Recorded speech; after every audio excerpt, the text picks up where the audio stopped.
ICC থেকে যে চিঠিটা পেয়েছি সেই চিঠিতে পড়ে আমাদের কাছে মনে হয়েছে ভারতে যে প্রচণ্ড একটা নিরাপত্তা ইস্যু তৈরি হয়েছে বাংলাদেশের ক্রিকেটারদের জন্য, সেটা তারা রিয়ালাইজ করতে সক্ষম হয় নাই।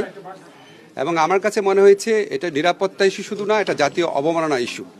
যাই হোক, আমরা নিরাপত্তা ইস্যুটাকেই মুখ্য করে দেখছি, যেখানে ভারতের ক্রিকেট কন্ট্রোল বোর্ড নিজেরাই বলছে কলকাতা টিমকে যে এই প্লেয়ারকে নিরাপত্তা দেওয়া যাচ্ছে না, ওনাকে তোমার টিম থেকে বাদ দাও। এটাই তো একটা ট্যাসিড রেকগনিশন যে ভারতে নিরাপদে খেলার মতো পরিস্থিতি নাই।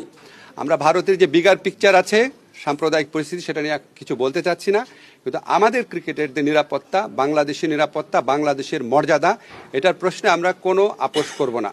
আমরা ক্রিকেট খেলতে চাই, আমরা বিশ্বকাপ খেলতে চাই, এবং এটা আমরা আরেকটা যে আয়োজক দেশ আছে শ্রীলঙ্কা, সেখানে খেলতে চাই। এই পজিশনে আমরা অনড় আছি।